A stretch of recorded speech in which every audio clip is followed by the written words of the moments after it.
Atenção. No momento é ele que faz.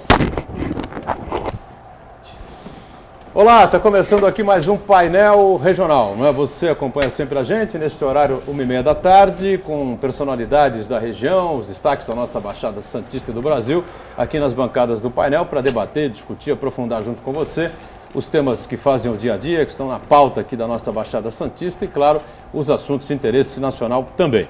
Sempre de segunda a sexta, você acompanha também uma reprise do painel regional às 8 da noite. Não é? E no final de semana, sábado, domingo, sábado 3 da tarde, domingo 5 da tarde, 2 edições do Weekend. Telefone sempre aberto aqui para você participar com a gente, 3014 5281, envie a sua pergunta, seu comentário, a sua opinião sobre os assuntos que a gente coloca em discussão. E pelas redes sociais, para a sua mensagem, facebook.com/painel regional TV. Comigo aqui na bancada do Painel Regional, nesta edição de quinta-feira, o advogado Eduardo Elias, que é criminalista, não é? Os mais conhecidos e famosos aqui na nossa região metropolitana, em todo o estado. Márcio Pino, do Simpolsan, presidente do Sindicato dos Policiais Civis aqui da nossa região metropolitana, ou da região de Santos, não é?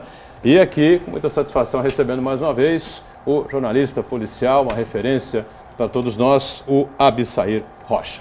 Na abertura, destaques dos jornais parceiros, manchetes dos jornais parceiros aqui do painel regional, como é o caso do DL, né? Diário do Litoral, circulando por toda a região metropolitana, está aí a manchete: TCU rejeita contas de Dilma Rousseff.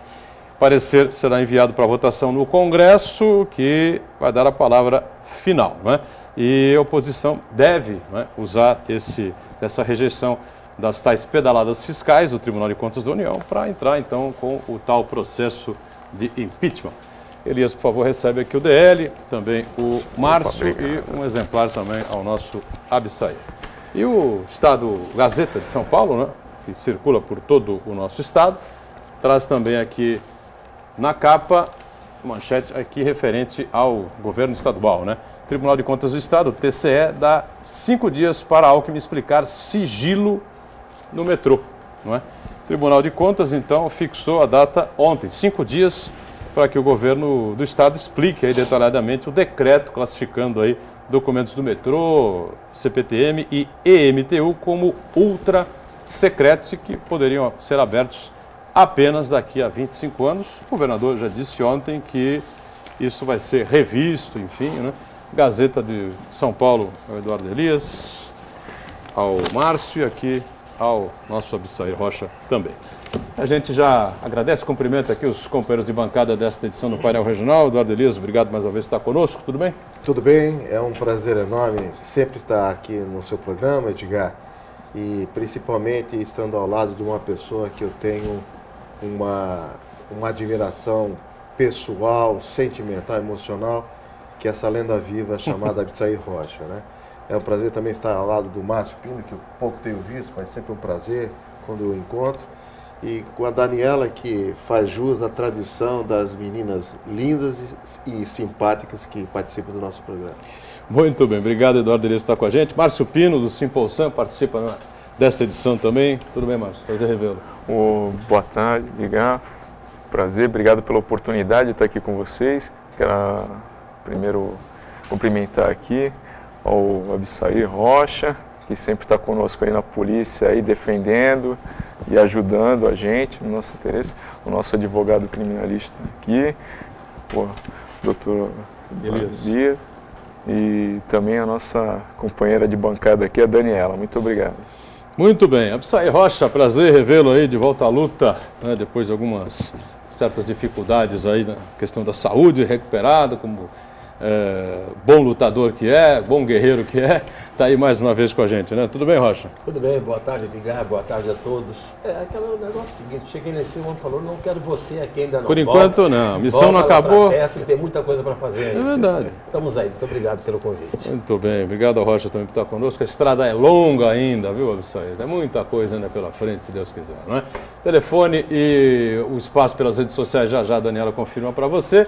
Lembrando, a gente segue online pelo site da TV Santa Cecília, Santa Portal, clique no ícone do painel regional e acompanha a gente em tempo real. E o programa encerrado vai para o YouTube, você pode rever, como preferir, os trechos que julgar mais interessantes ou o programa por inteiro. Daniela Fiscarelli mais uma vez com a gente, sempre atenta, não é, à sua participação e à nossa produção aqui do painel regional. Tudo bem, Dani? Tudo, boa tarde a todos. Boa tarde a você de casa que está nos acompanhando. Nosso Facebook já está aqui aberto esperando por você. Envie suas dúvidas, sugestões, opiniões. A nossa bancada do painel regional é democrática. E a produção também está te esperando através do telefone 3014-5281. Muito bem, só destacando aqui, né?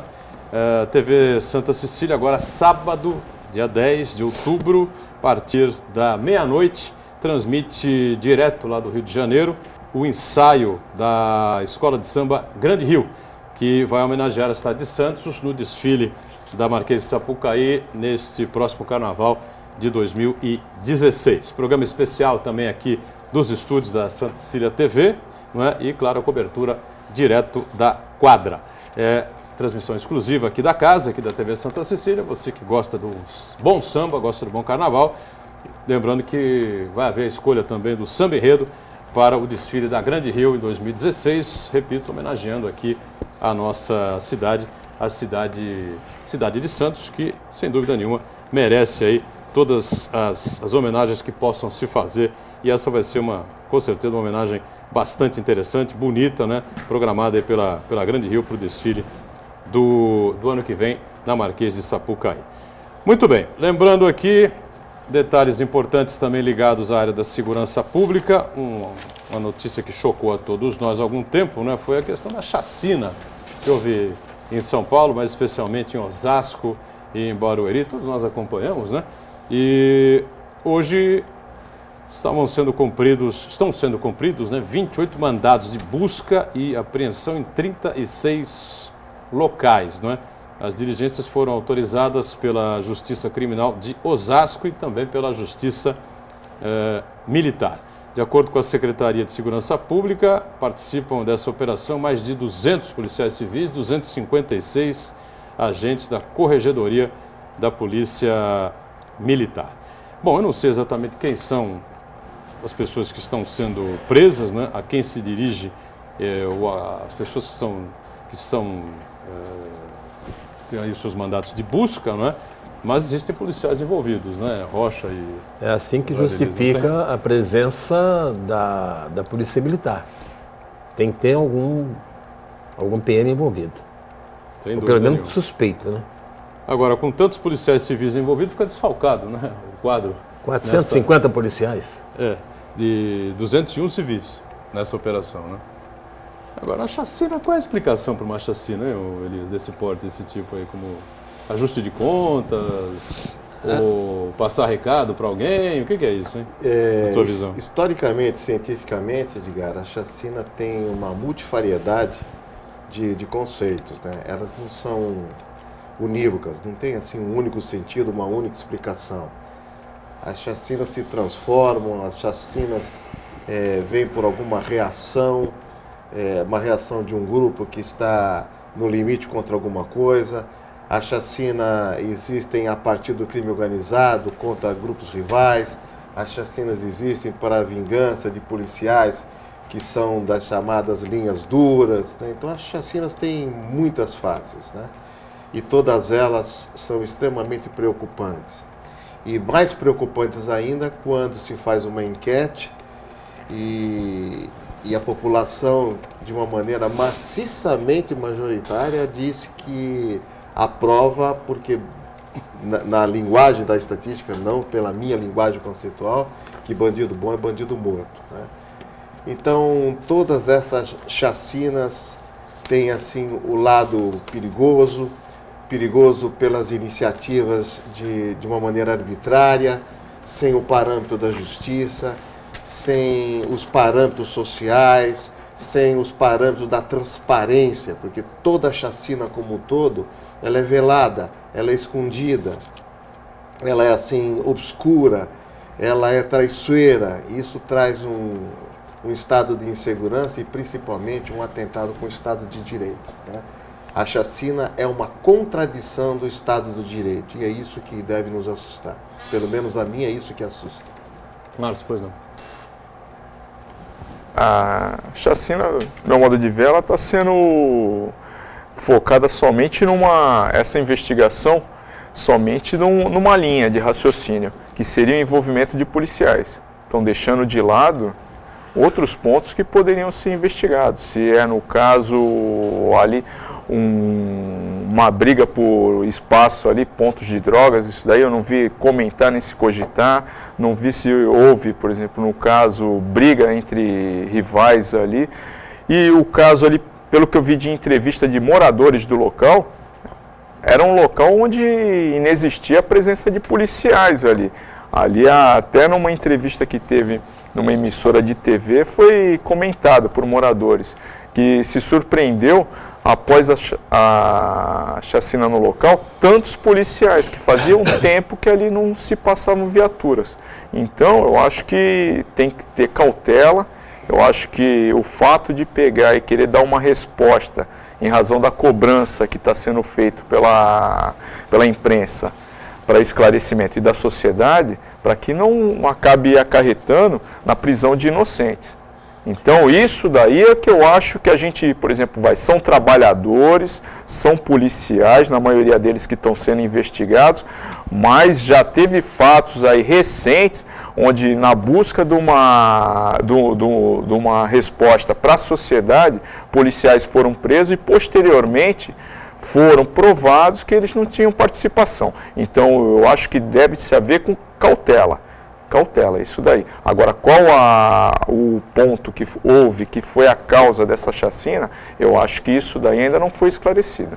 Bom, eu entendo o seguinte, o que me preocupa é essa cobrança que existe e o assodamento em dar uma resposta para a sociedade. E o Márcio citou um fato aqui, eu vou citar, inclusive, com nome aos bois. Recentemente nós tivemos aí aqueles crimes em que foram vítimas os funkeiros. E a Polícia Militar começou a investigar e em pouco tempo prendeu alguns policiais militares da região, apontando-os como os autores daqueles crimes. E eles foram levados para São Paulo. E o que me chamou a atenção é que no momento da prisão desses policiais, os nomes deles já foram jogados na mídia, já forneceram os nomes quando eles ainda eram apenas suspeitos. Olha, o policial tem família. Para se livrar da pressão. Para se livrar da pressão. Passado uma semana, todos eles foram colocados em liberdade, porque não encontraram realmente algo que os ligassem ao crime. E como é que fica a situação desses policiais que foram praticamente acusados por um crime e depois, olha, não encontramos provas que eles tenham participado? Como é que fica? É preocupante mesmo. Você me permite, mas isso não é um privilégio de policiais. Esse privilégio do cuidado, da cautela nas acusações, ela deve ser dirigida a todos os cidadãos, sejam eles policiais ou não. Sem dúvida. Agora, as investigações, até onde eu sei, até pela expertise da polícia, elas partem de algumas referências. Por exemplo, nesse caso, salvo o melhor juízo, haviam sido mortos 2 policiais naquela região. E um guarda municipal. E a posição de uma das armas, que a gente chama de posição sul, denotava que talvez fossem policiais. Agora, eu entendo o seguinte, não sei, me colocando um pouco no lugar do Márcio, né? Eu, bom policial, seria o primeiro a ter um interesse e não ser nivelado a um mau policial. Porque nenhum motivo, absolutamente nenhum, se nós quisermos viver realmente num Estado de Direito, justifica uma chacina. Porque isso aí é fazer justiça com as próprias mãos. E isso é um caminho desatinado para a barbárie. Nenhum motivo justifica. Então, não é um privilégio do policial ser acusado injustamente ou por falta de cautela. Existem diversas pessoas, diversos cidadãos que são acusados indiscriminadamente, que depois ficam presos meses, anos, e depois descobrem que não era ele, que não foi ele, etc. Alguns até são descobertos que não foram eles os autores do crime, e mesmo assim ainda tem uma dificuldade de soltar o cara porque precisa de um trâmite burocrático na justiça. Então, eu acho que nós estamos falando as mesmas coisas, mas devemos ter o mesmo cuidado, que esse privilégio da cautela, da transparência, de uma acusação irresponsável, Nós temos que destinar, endereçar as pessoas certas. Aqueles que eventualmente detêm o poder de fiscalização, sejam fiscais das leis, não fiquem assim acusando de uma maneira apenas para dar uma satisfação para a sociedade. Isso me preocupa muito. Já vi muito advogado, médico, professor, engenheiro, políticos serem acusados de uma maneira assim assodadamente sem cautela. Olha, o Rocha e Márcio, o Elias colocou há pouco uma frase que já foi até slogan de campanha aí de certas figuras para o governo do estado, essa coisa toda: bandido bom é bandido morto, né? E essa frase aí levou o Datafolha a fazer um levantamento recente, uma pesquisa, que foi feita em julho, divulgada agora de domingo para segunda-feira. Até discutimos isso rapidamente aqui na última segunda-feira. Foi feito em 84 cidades com mais de 100 mil habitantes. O que a população acha? Bandido bom é bandido morto? Sim ou não? 50% disseram sim, né? No apanhado geral aí da avaliação geral do Datafolha. 45% não e 5% preferiram não responder ou não souberam responder. Eu acho que Ficou surpreso com esses números? Não, aí, acho que o doutor Eduardo lembra, nós fizemos algumas enquetes no programa, lá na Rádio Cultura. Falecida a Rádio Cultura. Falecida a Rádio Cultura. Querendo saber qual a opinião da população com relação à pena de morte. É verdade. A pena de morte. Olha, 90% favorável à pena de morte. Mas por quê? Porque não aguenta mais essa violência que está aí e um modelo de policiamento que prova, por A mais B, que ainda não é o ideal. Inclusive, eu aproveito esse gancho para colocar para o Márcio, que é do ramo, dar um esclarecimento. Ô Márcio, por quê? Quando acontece um crime de grande repercussão no interior, os delegados não acionam o DHPP. É uma briga de vaidade, né? Eu quero resolver, eu tenho condição de resolver, eu posso resolver, eu não vou trazer ninguém de fora, seria isso? E eu cito um exemplo, esse caso da Clínica Americana do Gonzaga, já mataram o dono, já mataram a irmã do dono, já balearam o irmão do dono e agora balearam a funcionária. É uma coisa grave. Não seria muito mais... O DHPP não tem mais condição de trabalhar com esse caso do que um distrito policial?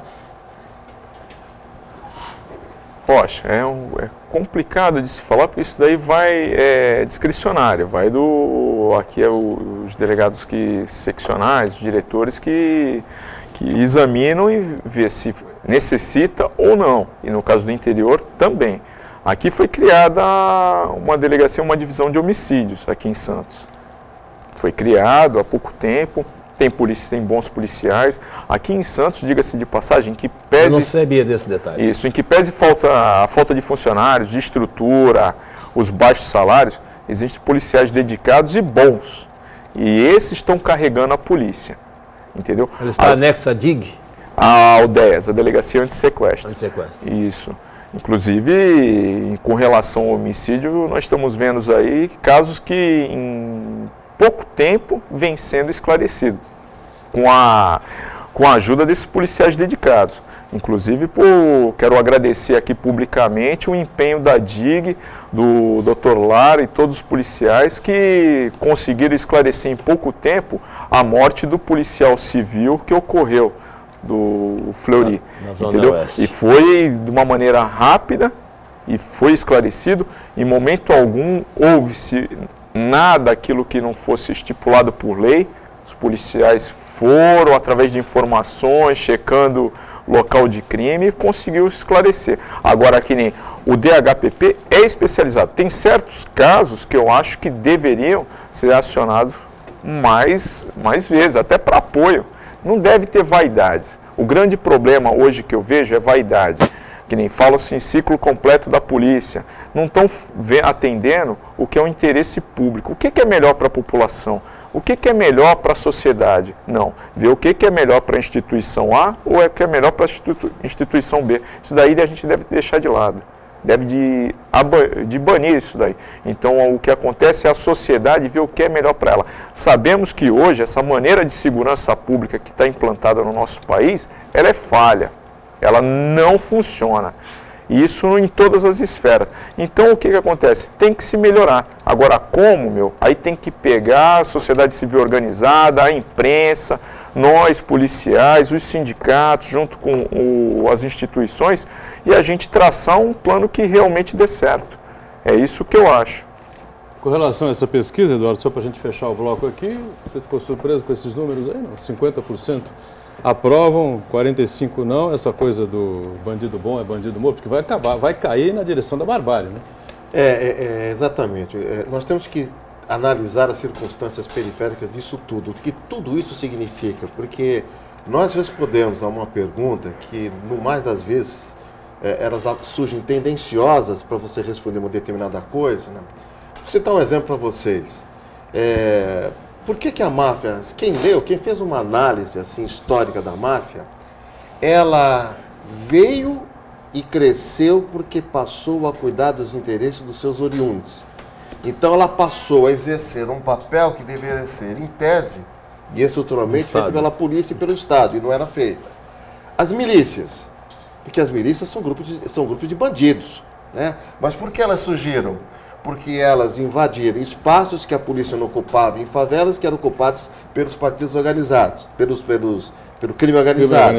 E, consequentemente, se tornaram os bandidos no lugar dos bandidos. E assim por diante, né?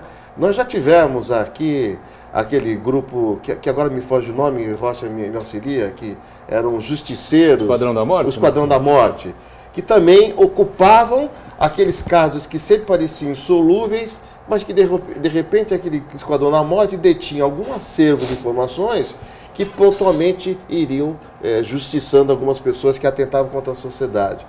Então, nisso tudo, somando, o que disse o Márcio, o que disse o Absair, o que dizem as estatísticas, o que diz você, Edgar, é o seguinte: nós temos uma segurança pública pífia na medida em que ela não muda, ela é a mesma há mais de 100 anos. Então, nós continuamos fazendo as mesmas coisas que não dão certo há mais de 100 anos. Não é? Então, essa discussão, por exemplo, de unificação das polícias, não tem que ser uma coisa mais lírica, uma coisa assim, retórica. Ela tem que ser analisada cientificamente. Não está dando certo a existência da Polícia Militar e a Polícia Civil porque elas se conflitam por questões de vaidade, por questões de ego, por questões dos seus comandantes, se haverá divergência ou não. Vamos procurar uma solução. A Inglaterra procurou essa solução. Alguns estados dos Estados Unidos procuraram soluções. A Irlanda procurou a solução. A Irlanda, principalmente. O policial na Irlanda anda desarmado. E isso tudo foi a base de muitos estudos, né? Agora, se você for viver à base de estatísticas de uma sociedade absolutamente atemorizada, uma sociedade que vive reclusa na sua própria casa, uma sociedade em que o casal vai comer uma pizza e é fuzilado porque o Waze falhou, ou seja, uma senhora levou as filhas ao médico e foi fuzilada. Foi fuzilada, quer dizer... Chega numa hora dessa que a sociedade vendo esses pontos assim e fala assim, opa, pera um pouquinho, bandido bom é bandido morto. E aí nós vamos por conta de umas respostas pela histeria coletiva e não pela razão coletiva. Você acabou de ser assaltado, acabou de ter o revólver na sua cabeça e é entrevistado no dia seguinte. O que você vai responder? É lógico. Ou se você for parente sob emoção, ou parente de uma das pessoas sob emoção, mas que a coisa você vai está responder falha, isso. a coisa está falha. Que a coisa está falhando, está falhando. Não tem dúvida. Essas estatísticas que partem da Secretaria de Segurança Pública, isso é um escárnio para a gente. Isso é um escárnio para a inteligência da gente. Sabe, é uma estatística camuflada, irresponsável, que apenas se justifica por ser uma resposta política. Isso, nós estávamos discutindo há bem pouco tempo atrás, aqui nesse programa, a redução da minoridade penal. Isso inibiu em quê? Em absolutamente nada. Deu visibilidade para os políticos, não se fala mais nada quando será, enfim, resolvido de uma única vez, e os menores continuam aí. Vai para o Senado agora nessa matéria. Bom, vamos fazer um intervalo, sempre lembrando aqui a informação importante da Prefeitura de Santos, que a cidade é a única da América Latina, incluída em estudo detalhado sobre a elevação do nível do mar, até 2100. Pesquisa denominada Projeto Metrópole envolve cientistas brasileiros e estrangeiros nessa análise e projeção deste aumento. Na semana passada, o grupo realizou um workshop na Associação Comercial de Santos, com representantes da sociedade civil, com o objetivo de levantar aí sugestões para o enfrentamento dessa questão que é visível, né, a olho nu, esse aumento da maré aí nas praias de Santos. E lembrando aqui agora uma coisa mais light, mais amena, né, vem aí a festa da Santa Edviges, a padroeira. Olha aí, Abissair Rocha, nossos amigos todos, Santa Edviges, a padroeira dos pobres e dos endividados. Em época de crise, vou te falar uma coisa, viu? Só ela para nos ajudar, viu? A festa do dia 16... Verdade. Dia 16 de outubro acontece a festa Santa Edviges, com missas festivas a partir das 7h30 da manhã, né? A Capela da Santa Edviges fica, você sabe, na Washington Luiz 361, né? Telefone aí para mais informações, 32348910. Intervalo, voltamos já. Nós estamos de volta, este é o segundo bloco aqui do painel regional, com prazer conversando com o advogado criminalista Dr. Eduardo Elias, ao lado do Márcio Pino, do Simpolsan, que é o presidente do sindicato, dos policiais civis de Santos e região, Abissair Rocha com a gente aqui, o telefone aberto, 3014-5281, e o nosso espaço pelas redes sociais, o facebook.com/painel regional TV, para você entrar em contato com a nossa produção. Daniela, tem aí participações já, não? Tem sim, da Andréa Palópoli. Eu gostaria de saber a opinião dos participantes da mesa sobre a Secretaria de Segurança dizer todo mês que os índices de criminalidade caíram na Baixada Santista, sendo que é uma grande mentira. Todos os dias temos casos de violência nas nossas cidades. Muito bem. Bom, o Eduardo Elias se antecipou, né, no final do bloco passado a essa pergunta, né?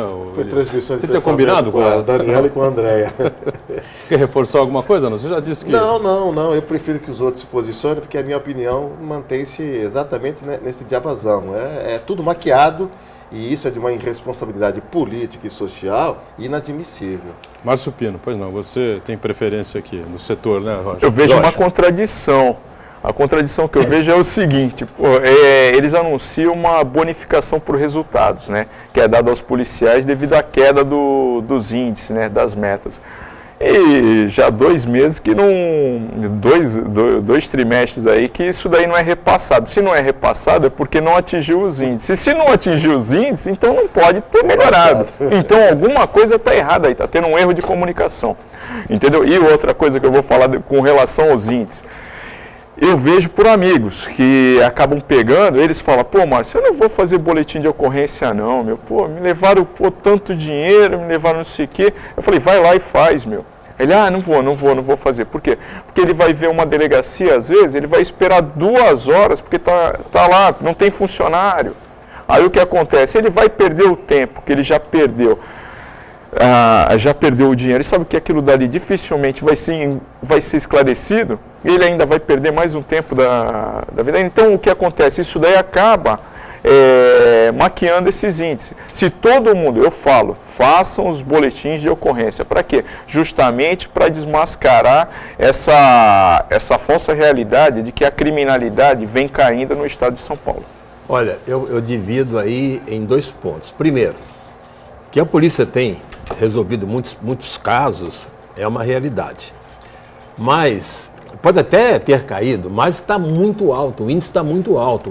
Furto de carro, roubo de carro, homicídios. Eu citei ainda há pouco esse homicídio do Gonzaga, uma área nobre da cidade. Crime de pistolagem, evidente, crime de pistolagem. Está aí batalhando e coisa e tal, ninguém chega a uma conclusão. Tem imagem do criminoso, entendeu? Tipo cinematográfico, de cabeleira Black Power, ou então de cabeleira branca e coisa e tal. Quer dizer, o cara matou 1, matou 2, matou 3, baleou a 4ª e baleou a 5ª. E não se chega a nada. Então, eu acho o seguinte, esse papo, olha, caiu a criminalidade. Mas não é isso que a gente vê no dia a dia. Então, eu só posso chegar a uma conclusão. Estão maquiando. Estão maquiando aí esses resultados. Mais alguma participação para a gente fechar esse tema aí, Daniela? Sim, do Roberto Ianes, do Guarujá. Gostaria que abordassem o que, lamentavelmente, ocorreu ontem em Bertioga, a explosão de caixas eletrônicos, que culminou na morte de uma pessoa. Se o Banco Central exigiu que caixas eletrônicos parassem de funcionar à noite por conta dos sequestros relâmpagos, qual o motivo dos valores permanecerem nos terminais? Por que a FEBRABAN não se reúne com o Ministério da Justiça e o Banco Central para resolverem essa questão? Hoje em dia, ter caixas eletrônicos perto de residência é sinônimo de medo. Aconteceu um caixa eletrônico ali num condomínio fechado, né, na Bertioga. Boracéia, na Praia da Boracéia, do lado ainda em Bertioga, né? E os bandidos estouraram o caixa eletrônico. Eu não sei exatamente se estavam atravessando ali Essa a senhora estava pista, passando, ela levou as filhas ao médico. Ela Mas era estava de retornando madrugada, para a né? casa dela, madrugada. 13 e pouco da manhã. Né? Estava retornando. Exatamente. Acho que eles queriam obrigá-la a parar, ela ficou com É, medo, não isso parou. é- E essa história se que eu sou não entendi também, bem, né? Se sou eu também, eu não ia parar. Por que é que Imagino. queriam que ela parasse? Eles deviam estar de carro, né? Todos estruturados para fazer um roubo, não explodir um caixa eletrônico como explodiu. De repente pediram para a pessoa parar na estrada, é estranho mesmo. Na verdade, eu não sei Quem o é que ia parar? Ninguém ia aconteceu. parar, tá certo? Todo mundo ia tentar acelerar e atropelar o cidadão, né? Ela não foi feliz, lamentavelmente, e tomou um tiro de fuzil, né? Uma arma que, evidentemente, não pode ser utilizada ou não deveria ser utilizada por marginal nenhum, né? Apenas, talvez pelo exército, não sei, né? Só. Mas, infelizmente, está na mão da bandidagem, né? E aí, o que aconteceu foi isso, eles fugiram e depois, já de manhã, no início do dia, no início da quarta-feira, ontem, portanto, os policiais encontraram um Citroën C3, né? Ali na praia da Boracéia, e dentro do carro tinham lá alguns artefatos, né, que não foram detonados, os policiais detonaram lá com esquema de segurança na praia. Enfim, bom, é mais um caixa eletrônico que é explodido, que é estourado, né, Elias? Mas infelizmente aí com uma vítima fatal, né? Essa pergunta é tão inteligente que ela já é a própria resposta, né? O formato como o telespectador fez, ele já propriamente respondeu com muita propriedade. As coisas não se explicam. Mas uma coisa que não se explica efetivamente, que eu não tenho aqui a estatística de quantos caixas eletrônicos são explodidos ou detonados assim por semana. O que eu gostaria que me explicasse é o seguinte: qual é o órgão responsável por dinamite, por autorizações de dinamite Exército. no Brasil? É o Exército Sempre foi o Brasileiro. Exército, né? Muito bem. Quais as investigações que foram feitas? Nenhuma. Das poucas que foram feitas, descobriram que tinham oficiais de quinta categoria envolvidos para distribuir para o crime organizado. E descobriu-se que essa distribuição, dessas uma ou duas investigações que foram feitas, que elas eram relacionadas entre oficiais do Exército de pequena patente para com policiais envolvidos que teriam toda essa estratégia, sem saber se eram policiais realmente, se eram realmente crime organizado, etc. Então, veja a que ponto nós estamos chegando. Nós temos a origem, né? O Boturão fala, o fuzil, que é uma arma restrita, né? Deveria ser, né? Deveria ser e é restrita. Então, como ela chega pelas fronteiras? O que foi feito pelo Estado em relação ao policiamento das fronteiras? A gente continua com gente das Farc invadindo o Brasil, a gente continua com gente não sei de onde invadindo o Brasil, as fronteiras continuam com picadas para aterrissar aviões, etc. E eu me pergunto, e ainda tem gente que critica quando se faz greve com relação aos salários dos policiais. Tem mais é que incentivar na medida em que você cresce, você torna a carreira atrativa e aumenta o contingente, porque nós somos um país de 8.511.962 km². Meu Deus do céu, nós não temos um contingente policial que atenda nem 18% dos nossos limites territoriais. Nós temos como é que se pode dizer que policiais devem receber mais pela meritocracia? Por que um tem mais mérito do que o outro e recebe mais por isso? Será que os que não tiveram essa meritocracia tiveram uma estrutura à disposição para que se mostrasse também tão bons policiais como os outros? Então, essas coisas não se explicam. Então, continuam explodindo eletrônicos, não se sabe de onde vem essa dinamite, porque toda dinamite ela tem uma numeração. Mas não tem muito tempo, roubaram uma carreta que transportava um carregamento de dinamite sem, eu li na época, sem aqueles cuidados necessários, sem escolta. Não sei se o Márcio tem conhecimento disso. Não sei se foi na Anhanguera. Ela foi recuperada pelo DEIC depois e viu que tinha o envolvimento do rapaz que estava carregando, o caminhoneiro lá, né? O motorista da carreta tinha envolvimento e foi recuperada Mas boa como é parte. que sai uma carga tão grande como essa sem o devido policiamento, sem uma escolta. E achar que é só caminhoneiro que está envolvido. Não. É brincadeira, né? Achar Agora, que só o caminhoneiro está envolvido. Você falava agora, Eduardo, sobre salários. Eu acho que não é uma questão de merecer, é uma questão nesse caso de Estado exclusivo para aqui que a gente está Estado. discutindo, uma relação é um pouco diferente, né? Porque o caixa eletrônico estava ali no condomínio, né? A não ser que você bote Na um beira, guarda, quase na beira da estrada. no condomínio fechado que fica ali na Boracéia. Mas aí teria que ter não sei, uma segurança para cada caixa. Ou então acabar com os caixas eletrônicos. Do próprio condomínio. Não é? Ou do próprio condomínio, não sei. Quando o Eduardo falava, Nesse caso falava específico, claro. de salário, veja quanto ganha um policial, por exemplo, do Distrito Federal e quanto ganha um policial daqui. Só tem um estado que paga o policial menos do que São Paulo, é Piauí. Nem o Maranhão? Não, todos os outros estados pagam o policial muito mais do que se paga em São Paulo. E nem por isso o Distrito Federal é um paraíso. Pelo contrário, ali o que se tem de crime, dos mais abomináveis, né, naquela cidade de satélites, é uma coisa impressionante. Eu entendo, nós temos que repensar o Brasil, repensar as instituições, não é o tal negócio. Por que veio o caixa eletrônico? Porque, na verdade, o caixa eletrônico não traz nenhum benefício para o banco. Se você for ver bem, não traz nenhum benefício. Na verdade, ele foi instituído para quê? Para atender os correntistas. Uma emergência. Uma emergência que nós precisamos de quando em quando, né? Então, esses atentados, na verdade, não atingem absolutamente os bancos, que seguramente devem estar segurados para esse tipo de prejuízos, né? No fato, o correntista. Agora, o que me causa espécie é isso. Toda a dinamite, eu vi uma reportagem na televisão, não me lembro se foi Globo Repórter, sei lá o que tenha sido, dizendo o seguinte, que as dinamites têm as suas numerações, e a partir dessas numerações, você chega da onde ela partiu. Né? Assim como são Aquele lote pertence, etc., quem é o responsável. Nós não vemos investigações nenhuma. Muito bem. O lado da polícia ou do sindicato nessa questão toda aí, Márcio? Dos caixas eletrônicos, eu acho que o que está faltando é maior investigação, dar condições, né? É o que eu bato sempre, né? Dar condições às polícias para investigar no caso e também tá junto nisso daí o Exército. O Exército é como é que se fala? Tem a incumbência de liberar e de, como é que se fala, fiscalizar essa parte. Então, juntamente, para quê? Para que sejam feito um combate mais efetivo desses grupos criminosos que já estão, como é que se fala, totalmente espalhados, não só em São Paulo, mas no Brasil. Então, muito bem armados. Hoje em dia, você vê, não é só aqui, eu acompanho as matérias pelos jornais e todo dia tem um caso de caixa eletrônico, não só no estado, mas no Brasil. Então, quer dizer o quê? Se tornou uma maneira fácil de se ganhar dinheiro, por exemplo, e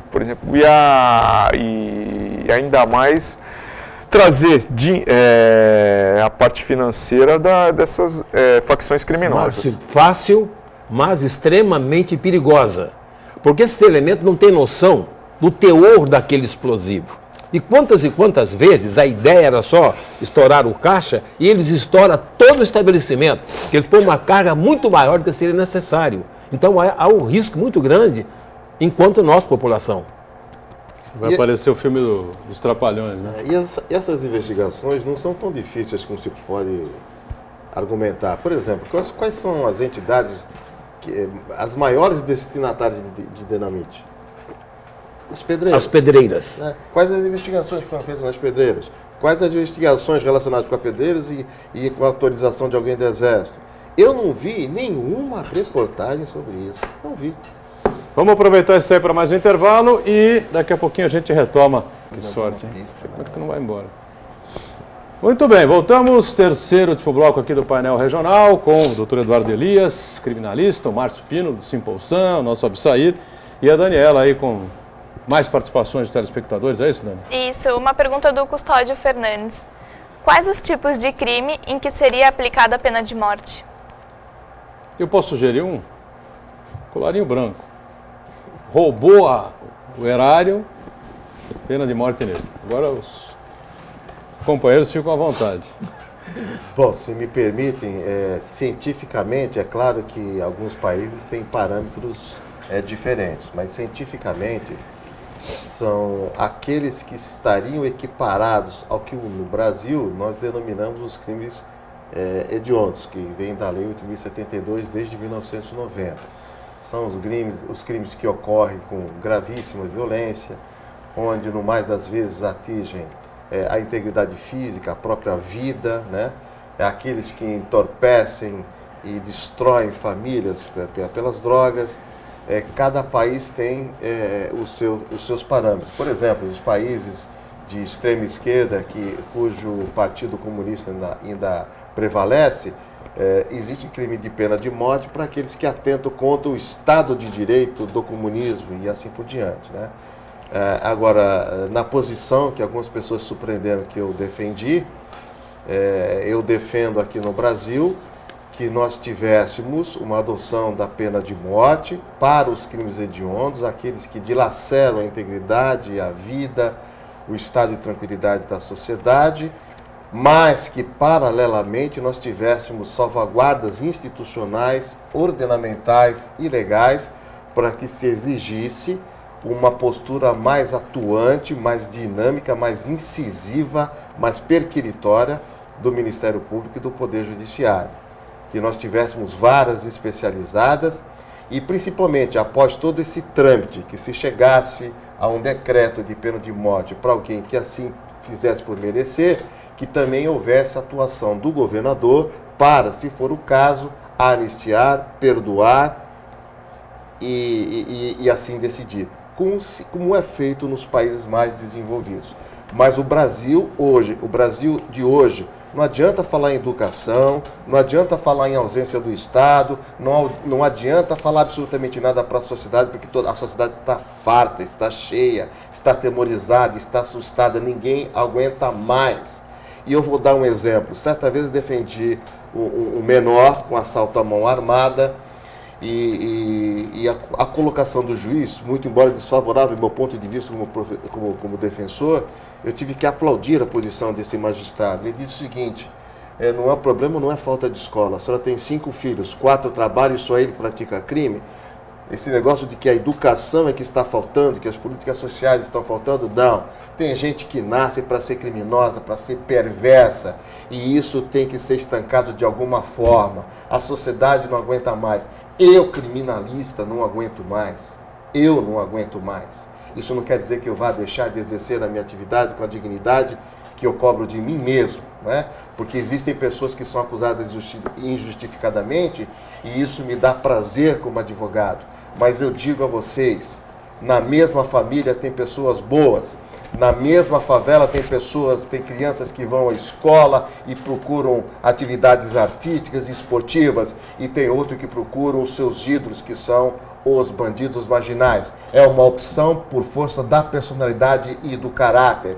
O Brasil chegou a um ponto de tamanha crueldade dessas pessoas que a pena de morte viria sim para dar uma resposta dura a essas pessoas. Muito bem, Fausto, quer completar alguma coisa? Quero sim. Eu acho que para alguns crimes, os chamados crimes hediondos, a pena de morte seria realmente uma solução. Alguma coisa que faça com que o marginal pense 2 vezes antes de cometer um crime. Mas eu tenho um receio, porque este é o país do jeitinho. Este é o país em que a pessoa é atendida dependendo de como ela está vestida, dependendo da profissão que ela exerce. Não adianta dizer que não, mas porque é uma realidade. É um país é um país preconceituoso e às vezes você vê a pessoa chega num plantão policial, ele pode ser bem atendido, pode ser mal atendido. A abordagem do policial na rua, às vezes ela é coerente, às vezes ela é absurda, já pegar o elemento, uma abordagem, já coloca o elemento já na parede, com a mão para cima, perna aberta e aquele negócio todo, eu já acho que isso aí já é um pouco de excesso. Então eu tenho medo porque esse é um país onde preto, essa frase não é minha, ela é conhecida. É só preto, pobre e P que vão para a cadeia. Dificilmente você vê colarinho branco na cadeia. Vamos ver Salvo alguns casos aí. agora esse caso, Vai, alguns casos, né? esse caso aí, alguns casos, mas Mencionar geralmente tiveram as pessoas essa é a verdade. e o Por isso eu Lava tenho, Jato. eu tenho esse medo da pena de morte. Marcos, quer completar ou não? Com relação a esse assunto aí? Eu não sou favorável à pena de morte por diversos aspectos, inclusive esse que o Rocha pegou e mencionou agora. Por isso, eu não elenco nenhum crime no rol desses daí por ser contrário à pena de morte. Perfeito. Daniela, tem mais gente conosco aí? Tem sim, uma pergunta do Uriel. O problema da polícia todos sabemos quais são. Por que os mais diferentes organismos sociais não são envolvidos pela representação dos servidores da área civil e militar, em busca de um projeto que resolva de vez essa situação? Chega de improvisos, operações tipo verão e operações renegadas. Chega de improviso, diz o Uriel, Márcio. Com certeza. Nós somos totalmente favoráveis a um estudo científico e está colocando projetos que estão aí no Congresso aí há mais de 20 anos e até agora nada. Um deles é a Lei Orgânica das Polícias Civis, aí, a Lei 1949 de 2007. Pronto, até agora fica se arrastando e não chega num consenso. Diversos esses que estão aí em estudos, vai ter um debate sexta-feira agora na Assembleia Legislativa sobre o ciclo completo. Acho que seria bom a população estar participando, estar ouvindo o que está sendo lá para tomar um posicionamento e estar pressionando os seus deputados, as suas bases para que seja feita. Isso é bom para a sociedade? Não é bom, mas isso daí a população e pronto, e a sociedade civil organizada deveria sim estar participando. Então, o que acontece? Tem que estar sendo feito de uma forma definitiva. Do jeito que está, mostrou-se que é insatisfatório e não dá resultado. Então, tem que se mudar. Lei delegada, como é que se fala? Operações. Isso daí são formas fantasiosas e que cobrem momentaneamente o problema. A gente vai ver o verão, eu estou batendo nessa tecla, meu. Não tem policiais suficientes para estar atendendo a população e a demanda das investigações. Eu canso de falar. Praia Grande, Guarujá, Cubatão e agora São Vicente e Santos está com déficit enorme de policiais. Como é que a gente quer resultado numa investigação? Como é que a pessoa pode ter credibilidade num inquérito policial, onde está faltando pessoas para que ali realmente dê continuidade? Grande parte dos problemas da segurança pública é em razão da impunidade. A pessoa sabe, o doutor aqui, que milita na área criminal, sabe que na maioria das vezes o criminoso, ele já sabe qual vai ser o final, é a absolvição, pela inércia da investigação e da polícia. Então, tem que se mudar esse sistema. E isso daí a população tem que ser ativa, tem que participar e ver qual o modelo que é o melhor para ela. Não adianta nós estarmos comparando com o modelo americano, com o modelo europeu. Nós temos aqui fatos que são atípicos a esses demais estados. Então, qual será o melhor? Vamos ver, vamos tocar isso para frente. Isso daí tem um custo. Segurança, a insegurança causa um custo que vai ser repassado pelos empresários para o consumidor final. Então isso é um caso de Estado. E o Brasil tem várias realidades, né? Mas o que Aquilo eu que é acho, bom em São Paulo pode não ser bom, não servir eu para acho que o Rio Grande do Norte. seguinte, essa insegurança, ela é um excelente trampolim quando chega a época de eleição.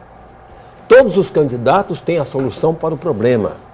Todos eles abordam a segurança pública, a educação, eles têm a solução Saúde. para todo... Saúde. Eles têm a solução. Agora, Triste. passou a eleição, ninguém mais fala. Como é que está aquela PEC 300? Aqui fala da igualdade de salário para policiais de todo o Brasil? Aquela PEC é uma que está lá e é totalmente... Continua engavetada. E é totalmente eleitoreira, porque não tem uma dotação orçamentária própria que possa, por exemplo, um fundo que possa, por exemplo, estar repassando, no caso, que ali tratava-se do piso salarial mínimo. E da onde Para isso o daí? Brasil. Isso, mas E da não onde para vai? de Se estado não para tem estado. um fundo que possa, por exemplo, estar amparando isso daí para os estados. Diga, Elias. Nós não estamos aqui para concordar com tudo, né? Claro que não. E o que eu vou falar, não quero que ninguém se constrange com isso, até porque eu já revelei aqui publicamente o meu carinho pelo Absair e pelo Márcio. Eu vou dizer o seguinte, essa coisa de que o bandido acha que vai ser absolvido, eu não concordo. Por quê? Um outro problema social é o excesso de contingente carcerário. Bom, se nós temos um excesso, como nunca tivemos, número alarmante das penitenciárias, é sinal de que o Ministério Público e o Poder Judiciário estão fazendo a sua parte.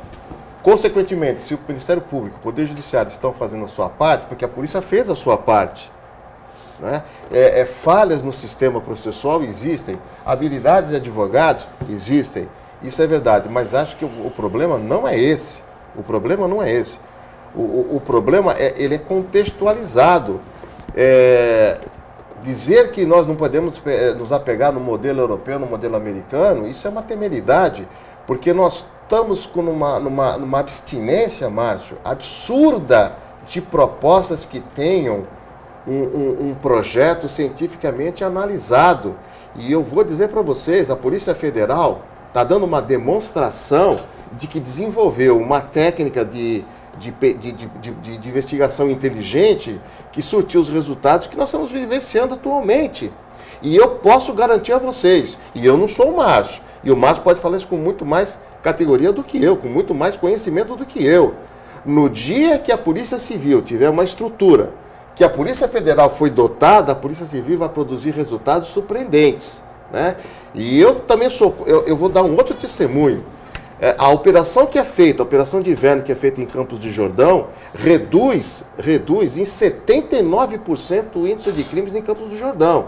Então as operações, se elas são fantasiosas ou não, melhor com elas do que sem elas. O problema que nós temos que cobrar é que elas não sejam só setoriais, para inverno ou para verão, que elas sejam efetivadas para o ano todo. Agora, abrir mão delas é uma temeridade. Aí é ficar sem nada o ano inteiro. Então essas coisas nós temos que repensar. E eu digo isso ao lado do Márcio, em que digo aqui publicamente, é uma das pessoas mais diferenciadas que eu conheci na polícia. Uma das mais diferenciadas. E tem uma capacidade, uma liderança para desenvolver aqui junto à sua entidade uma nova dinâmica de propostas. O que for bom em outras, se der para aplicar no Brasil, que apliquemos. O que não podemos é ficar reféns. Olha, se estão engavetando lá no Congresso, vamos fazer movimentações, vamos fazer abaixo-assinado. O que nós não podemos é nos resignar, que é o maior problema do brasileiro. Nós estamos resignados a sofrermos, só isso. Muito bem, a gente tem, lamentavelmente, que fechar aqui o programa, até estouramos já o tempo. É um assunto importante, polêmico, né? Vamos desenvolvê-lo em outras oportunidades com o Eduardo Elias, com o Márcio do Simpolsan, a presença sempre importante do Rocha e a Daniela que está conosco diariamente, né? Painel de segunda a sexta, painel regional ao vivo, 1h30 da tarde, reprise 8 da noite, final de semana, 2 edições do weekend, sábado, 3 da tarde, domingo, 5 da tarde. Obrigado. Tchau.